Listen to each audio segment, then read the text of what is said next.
First of all, I want to say that just in the first few minutes of this episode, like, the nostalgia just came flying back. Like, seeing the Clone Wars, like, having new episodes in 2020 is mind-blowing. Look, we've sat here and criticized Disney for the way they've treated Star Wars for about 6 years now, right? It's been roughly around that time, maybe more than that even.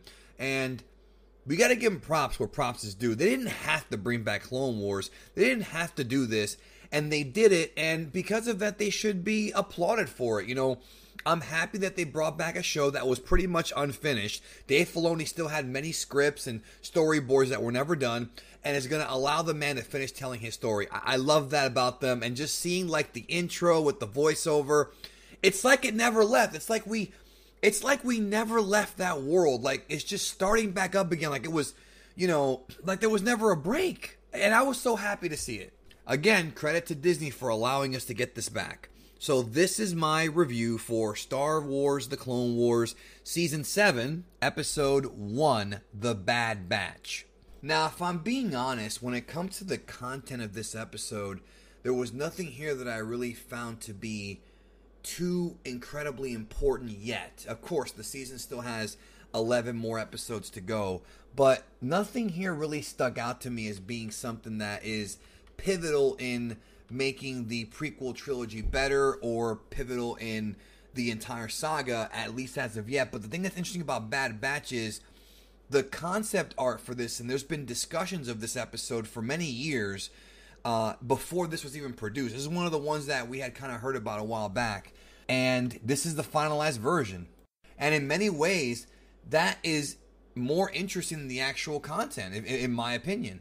And the reason why it's more interesting is because this version of the Bad Batch was actually different than the one that we had kind of heard about in the past, or we had read about, or whatever the case is in the past. They actually fixed a lot of things, because I feel like in the original version, it had a lot of characters that were just kind of, like, it came off very much like the worst parts of the Phantom Menace, you know, like almost like too much comedy.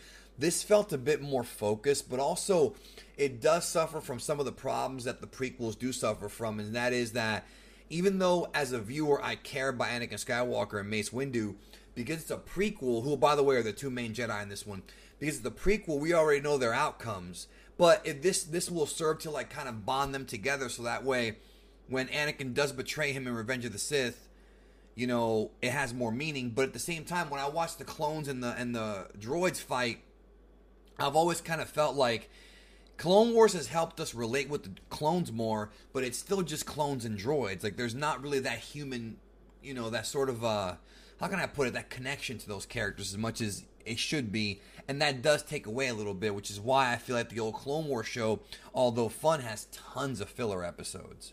But with this one, what I found intriguing was this whole story where Rex is trying to find this ally that he thought was dead but actually wasn't, and turns out that the Separatists have been using him to torture him to get information about certain Republic, certain, like, Republic strategies and things like that, which I've always found very interesting, because I assume that kind of stuff happened all throughout the Clone Wars.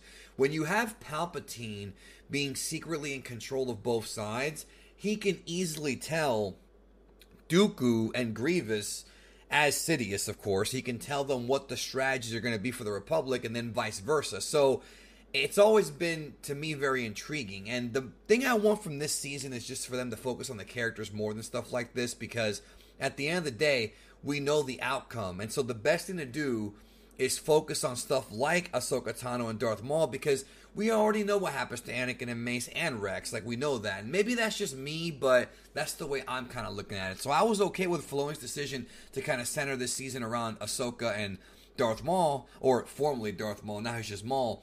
We haven't seen them pop up yet in the season, but I feel like that'll be the best part when they do. But this adds some new lore, because Rex recruits the Bad Batch, who are this, like, specialized clone trooper army that have these really special skills. And I'm not entirely sure if it's implied that they're Force sensitive or not, because at the end of the day, when you really think about what happens in Revenge of the Sith, all of the clones are Bad Batches, but they seem to have this kind of internal problem with other clones. And I'm wondering, this is just me speculating, I'm wondering if this Bad Batch is going to eventually lead to them becoming Sith troopers, like the same ones we saw in the Red from Rise of Skywalker, or if they actually become Force sensitive, or if they are Force sensitive. So there is an intriguing idea there as far as where they could take this, but I feel like with the 7th season, this being the end of it, are they just going to kill them all by the end of it, or is there going to be a story that's going to be left over for future shows like Mandalorian and the upcoming December or November-December new sequel to Rebels? What are they going to do with this? I am intrigued by that aspect, for sure. And the show definitely looks and feels maybe even a bit grander than it used to. There's more detail in kind of the backgrounds. The characters seem to look better, be more colorful. So, yeah, overall, I liked the episode. I can't say I loved it, though. I'm being real with you. I'm really more into the Jedi stuff than anything else. I always have been. I love the Jedi conflict with, the Sith. And I felt like the last season of Clone Wars before this one with all the Yoda stuff, and Qui-Gon speaking to him from the Force, that was what I loved. That's what that's some of my favorite Star Wars stuff ever. So I'm looking forward to seeing more things like that in this season. I just worry that this season might not. I'm worried this season end up being more of an epilogue than what that was, because that's what really kind of drew me into the Clone Wars series, and really made me love it, was those kind of the last season. It was just so well done, and a perfect last season to that series.